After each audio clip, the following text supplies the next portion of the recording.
Hello my dear friend, welcome to GATE Adda 24/7। कैसे हैं यार आप लोग? तो होपफुली आपकी तैयारी गेट 2024 की बहुत अच्छी चल रही होगी। आपको आइडिया है बेटा कि वी आर रनिंग प्रचंड batch on the YouTube only for YouTube learners. Okay, और इसके साथ साथ अगर मैं बात करूं बेटा, तो आपकी बीच में जो एग्जाम होने वाले हैं बहुत सारी पीएससी के इधर उधर के, उनकी भी प्रिपरेशन अच्छी चल रही होगी। तो आज मैंने सोचा कि आप सभी के साथ कुछ ना कुछ शेयर किया जाए, और ऐसा शेयर किया जाए जो आपके लिए एक ऐसा मोटिवेशन बन जाए जिसको आप अपकमिंग फेब तक भूले नहीं। तो इसके लिए मेरे पास एक ही उदाहरण था जिसको मैं आपके सामने प्रेजेंट कर सकता था, और ये कुछ ऐसा मान लीजिए कि एक नाचीज को कुछ हल्की फुल्की चीज बना दिया। यानी कि मैं बात कर रहा हूं बेटा अपने प्राइवेट कॉलेज से आईएससी बेंगलोर तक के सफर की। लेकिन आज मैं ऐसा कुछ नहीं कहने जा रहा हूं कि मैंने ये जर्नी कैसे तय की थी। लेकिन कहीं ना कहीं यार, ऑलमोस्ट हर इंजीनियर का एक ड्रीम होता है कि हम आईआईटी में पढ़ें, आईएससी में पढ़ें। यानी कि नाम से पहले, यानी कि आप नाम से पहले मान लीजिए, या अपनी डिग्री के रिस्पेक्ट में, या अपने डिग्निटी के रिस्पेक्ट में कहीं ना कहीं आई लग जाए, चाहे वो आईएएस हो, आईएफएस हो, आईपीएस हो, आईआईटी हो, ओके, या फिर आईएससी हो। तो इन्हीं में से एक आई लेने की मैंने कोशिश की थी अपने बीटेक फाइनल ईयर में। ओके, और ये आई था आईएससी बेंगलोर। तो ये ड्रीम होता है ना। जनरली आप अगर देखें तो इंजीनियर्स का ये ड्रीम होता है कि हम आईआईटी और आईएससी में पढ़ें। जब बात होती है मास्टर डिग्री के रिस्पेक्ट में, या पीएचडी के रिस्पेक्ट में, या फिर पोस्ट डॉक के रिस्पेक्ट में, तो फिर एक ही नाम बहुत ही सहज तरीके से अपने लबों पे आता है, और ये नाम है Indian institute of science Bangalore. इससे ऊपर कुछ नहीं है ना, कम से कम इंडिया में तो बिल्कुल भी नहीं, और रिसर्च में देखें तो बहुत ऊपर वर्ल्ड वाइज भी। ओके, आज हम इसी की बात करेंगे कि why this particular institute is so prestigious, okay, in the world, okay, not only in the country. तो कहानी शुरू करते हैं आईएससी बेंगलोर की। मैं obviously I am not capable person to elaborate each and everything from the for the Indian Institute of Science Bangalore, but मैं कोशिश करूंगा कि कुछ ऐसे तथ्य आपके सामने रखे जाए जो डेफिनेटली आपको मोटिवेट भी करें, और आपको थोड़ा प्राउड ही फील करें कि आपकी कंट्री में एक ऐसा ऑर्गेनाइजेशन भी है जो मतलब एक अलग लेवल पे रिसर्च के मामले में खेलता है। ओके, तो सबसे पहले मैंने एक टाइटल दिया है ISC the proud of the nation. आप समझ पा रहे होंगे भावनाएं सारी, है ना। सॉरी। अगले पेज पे चले तो बेटा, अगला पेज मैंने ये रखा है अपना टाइटल जो आप थंबनेल में देखते होंगे, how prestigious is ISC Bangalore. तो इसकी बात करें, आप कहेंगे सर हमें बहुत सारा नॉलेज है अबाउट द आईएससी बेंगलोर, लेकिन उन्हीं में से आपका नॉलेज, अपना नॉलेज सब शेयर करके जो मैं पहला पॉइंट आपके सामने रखने जा रहा हूं वो बेटा ये है, ISC Bangalore is also known as Tata institute. Okay, जब मुझे कॉल लेटर रिसीव हुआ था तो उसके साथ मेल में लिखा हुआ भी था कि भैया ऑटो वालों से आप टाटा इंस्टीट्यूट कह दीजिएगा मल्लेश्वरम, तो वो आपको आईएससी बेंगलोर पहुंचा देंगे। यानी कि जमशेद जी टाटा जी ने ही इस ऑर्गेनाइजेशन को एक तरीके से स्टेबलाइज करने में बहुत हेल्प की थी। ओके, मैसूर किंग की अब जो जमीन थी वो दी गई थी, तो ऐसे बहुत सारे फैक्टर थे। लेकिन अगर आप जब भी फॉर्चुनेटली आईआईएससी बेंगलोर में एडमिशन लेंगे या किसी भी पॉइंट ऑफ व्यू से वहां विजिट करेंगे, then definitely you will recognise कि जमशेद जी टाटा जी का कितना सम्मान है, वहां पे उनके स्टैच्यूज वगैरह लगे हुए हैं, है ना। तो ISC Bangalore is also called Tata Institute बेटा। It was established on 27 May 1909। Okay, ये एक पहली बात हो गई, यानी कि शायद आपको पहली बार पता चला होगा कि आईएससी बेंगलोर को टाटा इंस्टीट्यूट भी बोलते हैं। ओके, इसके अलावा जब मैं गया था 2008 में, जब मैंने एमई इलेक्ट्रिकल में एडमिशन लिया था, है ना, तो उस टाइम पे 2008 में लगभग क्या 99 ईयर्स हो गए थे, और 2009 में बेटा 100 ईयर्स हुए थे। तो उस टाइम पे आप समझते हैं 100 ईयर्स का एक सेलिब्रेशन भी था उस टाइम पे। अपने जो उस समय के जो पीएम थे, ओके, डॉक्टर मनमोहन सिंह, वो भी विजिट किए थे। तो हालांकि मुझे भी थोड़ी सी झलक देखने को मिली थी, तो मैंने इसलिए आपको यहाँ पे थोड़ा सा कुछ दिखाने की कोशिश की है कि ये ओल्ड है आईएससी बेंगलोर। जब हम बात कर रहे हैं 1920 1930 टाइप की, 99 की, उसका टिकट भी जारी हुआ था। ओके, जवाहरलाल नेहरू जी हैं यहाँ पे। ओके, और कुछ पिक्चर हैं यहाँ पे, और मैंने ये सेंटेंस लिख रहा है, almost every PM of India has visited here. इसका मतलब सर यहीं से पता चलता है कि देखिए, अगर मैं अपने कंट्री में, स्पेशली इस कंट्री में बात करूं, कहीं पे प्रेसिडेंट पावर बड़ी होती है, बट अपने कंट्री में पीएम पावर सबसे बड़ी होती है। ओके, और ऑलमोस्ट अगर हर प्राइम मिनिस्टर यहां विजिट कर रहा है, तो डेफिनेटली दिस ऑर्गेनाइजेशन और this institute is really not, ऐसा नहीं है कि समझ पा रहे हैं आप, तो बहुत बड़ा नाम है ये अपने आप में। आई थिंक इसको एक्सप्लेन करने की नीड नहीं है। ओके, चाहे वो मिस्टर मोदी हों पीएम, या फिर अपने पुराने वाले सर हों, या उससे पहले के, तो सभी लोग यहाँ पे विजिट किए हैं। ओके, मेरे टाइम पे जैसे मनमोहन सर आए थे, तो इस तरीके से बहुत सारे पॉइंट्स हैं। तो आपको ये थोड़ा सा ये एक सेंटेंस ये रियलाइज करवाता है कि अगर आपका इसमें एडमिशन होता है, then what you will learn और व्हाट यू विल अचीव। तो ये दोनों ही चीजें एक अलग ही लेवल पे आपको मिलने वाली हैं। ओके, इसके बाद अगर मैं बात करूं बेटा, तो यहां पे मैंने एक सेंटेंस लिख रखा है, one of the best research institute of the world. Okay, तो अगर मैं पूरी दुनिया की बात करूं तो कुछ रिसर्च इंस्टीट्यूट ही बहुत ऊपर हैं, और उनमें फॉर्चुनेटली अपने आईआईसी बेंगलोर का नाम काफी ऊपर आता है। ओके, अगर मैं इसी को रैंकिंग वाइज आपको डिफाइन करने की कोशिश करूं, तो यहां पे हम आ जाते हैं बेटा, और NIRF जो अपनी नेशनल रेटिंग होती है उसके हिसाब से रैंकिंग 1 है, और ये अभी नहीं है, 2018, 19, 20, 21, 22, 23 सब चला रहा है। सो ये रैंकिंग 1 है। और QS वर्ल्ड वाइज रैंकिंग की बात करें तो 155 रैंकिंग है। ओके, अब यहां से अगर हम इस कहानी को समझें तो आपको एक चीज फील हो रही होगी कि सर आईआईसी बेंगलोर में अगर पहुंच गए तो डेफिनेटली भविष्य बन गया, और ये बिल्कुल सही बात भी है, क्योंकि आप आईआईसी बेंगलोर में जाके ये नहीं सीखते हैं बेटा कि, जैसे मैं जस्ट एग्जांपल दे रहा हूं, आप ये नहीं सीखते हैं कि सर ऐसे होता है, आप ये सीखते हैं क्यों होता है।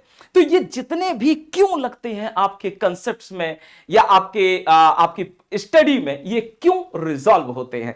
जनरली जो इंस्टीट्यूट होते हैं बेटा, वो क्यों उतना रिजॉल्व नहीं करते हैं, या लगभग रिजॉल्व नहीं करते हैं, लेकिन आईएससी आपका क्यों पे ही काम करवाता है। ओके, ये क्यों क्यों क्यों, that's why it is called research यार इंस्टीट्यूट। ओके, चलिए अगले पॉइंट पे अगर मैं आपको ले चलूं बेटा, तो मैं आपको ले चल रहा हूं कि ऐसा शायद ही इस संसार में कोई प्राइज हो जो आईआईसी बेंगलोर ने नहीं जीता हो। ओके, अपने प्रोफेसर के रिस्पेक्ट में, ओके, अपने ऑर्गेनाइजेशन के रिस्पेक्ट में, अपने रिसर्च के रिस्पेक्ट में। तो अगर मैं बात करूं बेटा, तो आप अच्छी तरह इनको जानते होंगे। ओके, तो रमन सर हैं ये। ओके, इन्होंने रमन इफेक्ट भी दिया था, तो आज मैं इस सेशन में ऐसी कोई बात नहीं करने जा रहा हूं कि रमन इफेक्ट क्या होता है, वो डेफिनेटली आप लोग पढ़ेंगे इसको। तो रमन सर को बेटा नोबेल प्राइज भी मिला था। ओके, तो आप समझिए, रमन सर आईआईसी बेंगलोर के प्रोफेसर थे और नोबेल प्राइज से सम्मानित किया गया था इनको।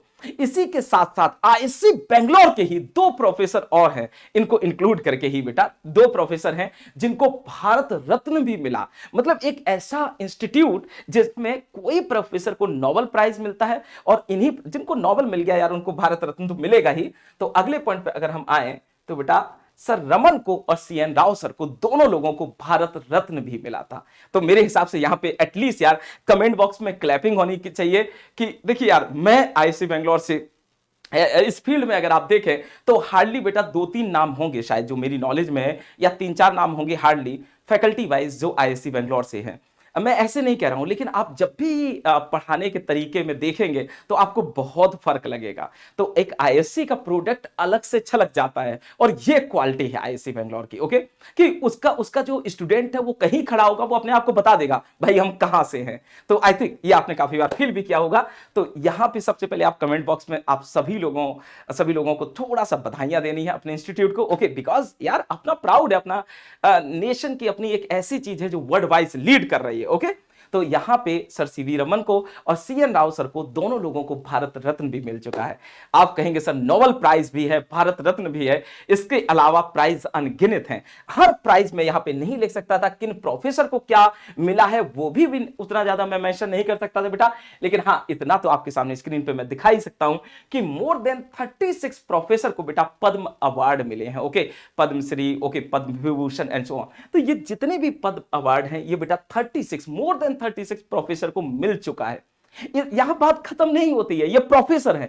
तो सोचिए, ऐसे प्रोफेसर जिनको भारत रत्न मिला, ऐसे प्रोफेसर जिनको नोबेल प्राइज मिला, ऐसे प्रोफेसर प्रेजेंट में जिनको पद्म अवार्ड मिल रहे हैं, और बात यहीं खत्म नहीं हो रही है, ऐसे प्रोफेसर जिनको बेटा इसके अलावा भी okay Infosys prize, Shanti Swarup Bhatnagar award, JC Bose fellowship award and many more type awards मिलते रहते हैं, है ना।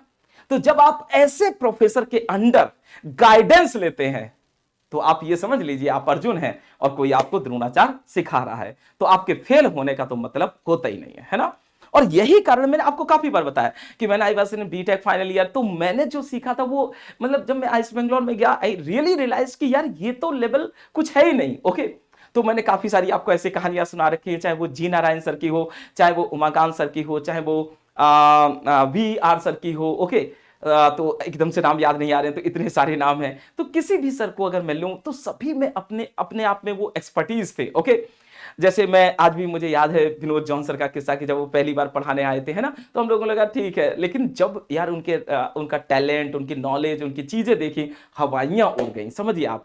तो यार वहां पे सीरियसली मतलब अगर जैसे मैं ऐसे हूं, मैं टीचर को बहुत सम्मान देता हूं, तो जब भी मुझे लोग मिलते थे ये लोग, मैं तो मतलब बस पैरों में गिर जाता था कि यार इनकी अगर धूल भी मिल गई तो भी मैं कुछ बन जाऊंगा, ओके। रियली मतलब जिनके टैलेंट को, जिनके हुनर को, स्पेशली बेटा टेक्निकल हुनर को शब्दों पे तो नहीं लिखा जा सकता, ओके।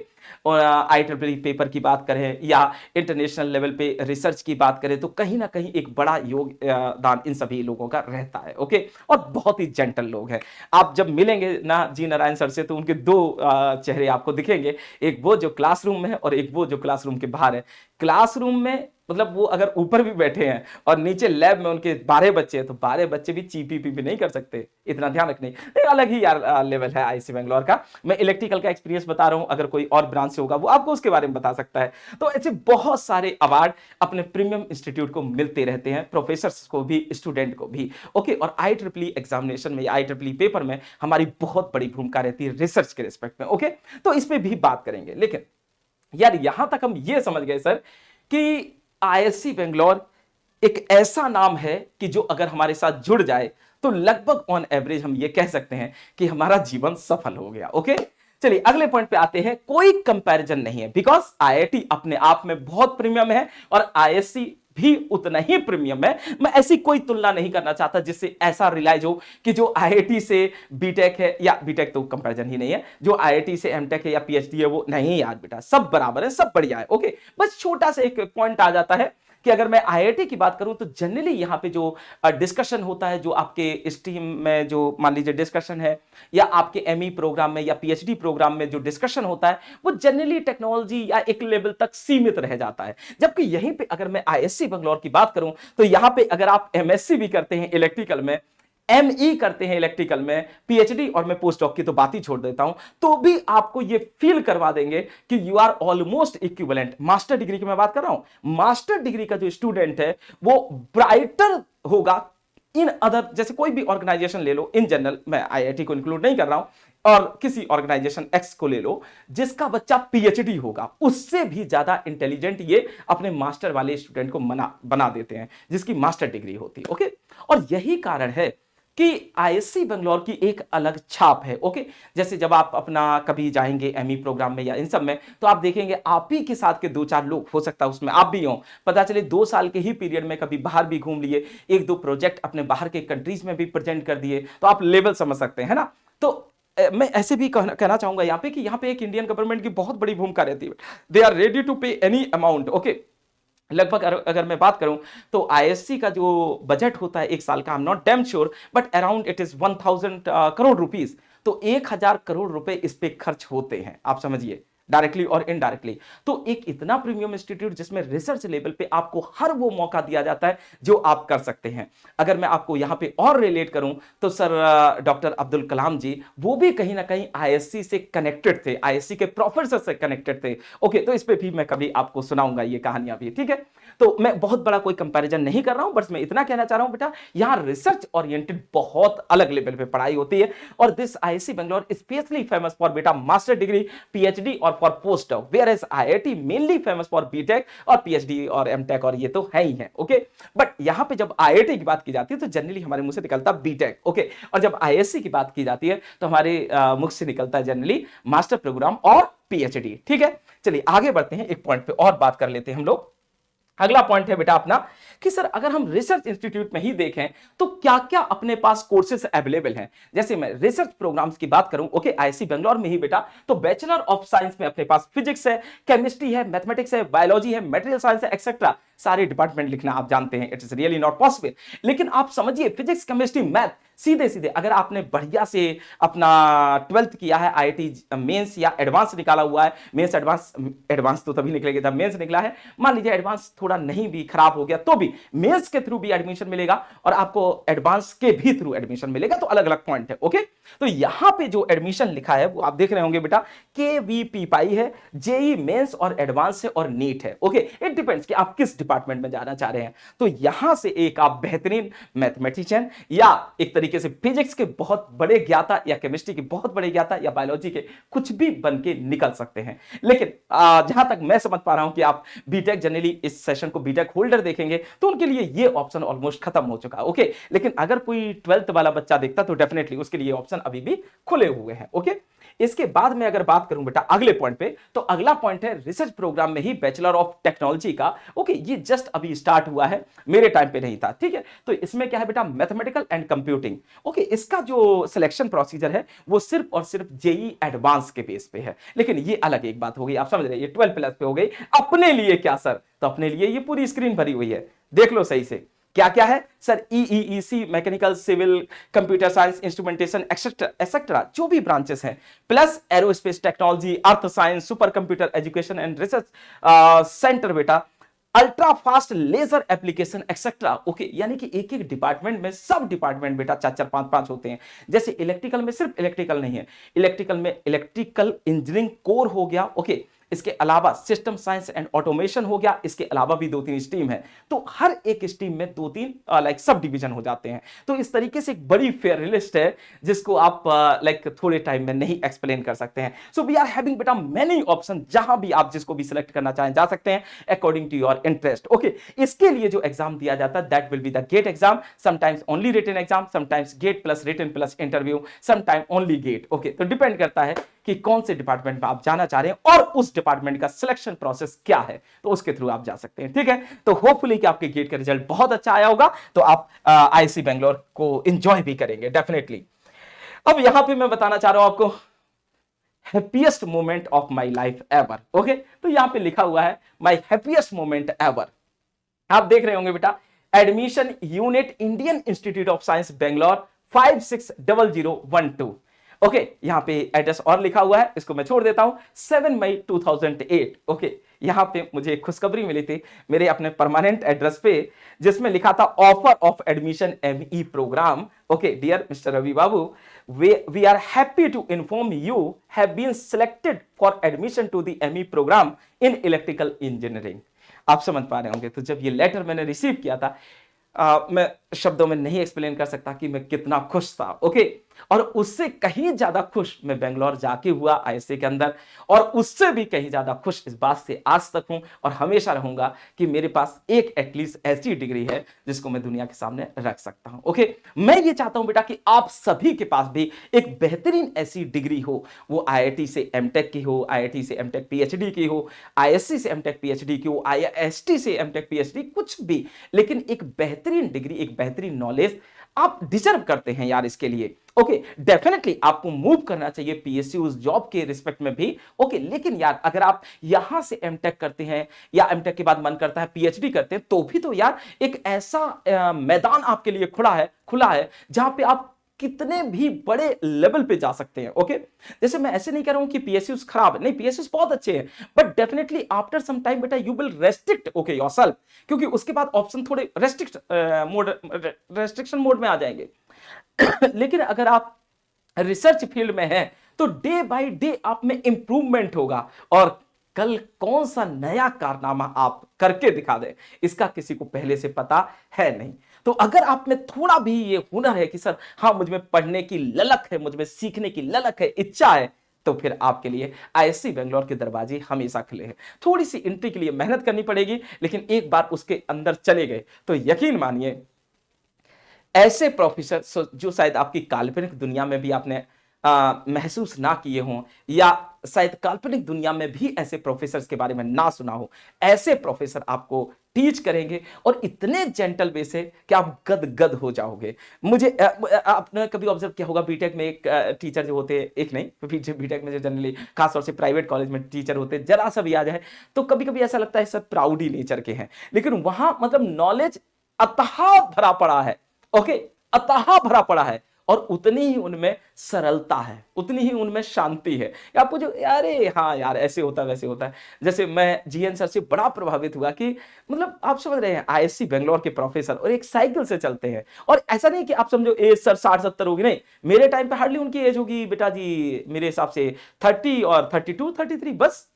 तो यंग एज एकदम, और अपना एंजॉय कर रहे हैं। लेकिन जब नॉलेज में आप बुलवाओ तो हालत खराब हो जाएगी।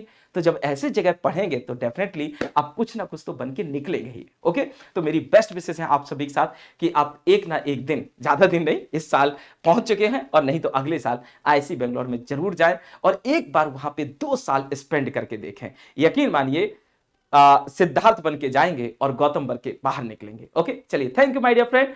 Again I just want to tell you बेटा, अगर आप नए हैं चैनल पे तो सब्सक्राइब कर लीजिएगा। ओके, एक लिंक दिया होगा उससे आप ऐप डाउनलोड कर लीजिएगा और कोई भी डाउट हो आप मुझसे कमेंट बॉक्स में पूछ सकते हैं। मैं हर मंडे ट्यूसडे वेडनेसडे प्रचंड बैच में सर्किट थ्योरी लेके आ रहा हूं। उसके अलावा बेटा सर्किट थ्योरी की क्वेश्चन सीरीज चला रहा हूं और थोड़े ही दिनों में आपको क्वेश्चन सीरीज के रिस्पेक्ट में कुछ और भी देने जा रहा हूं। चलिए, तब तक के लिए bye bye, take care, enjoy करिए। ओके, कमेंट बॉक्स में मुझे लिख के बताइएगा आपको ये इंफॉर्मेशन कैसी लगी। चलिए, थैंक यू बेटा, बाय बाय, टेक केयर।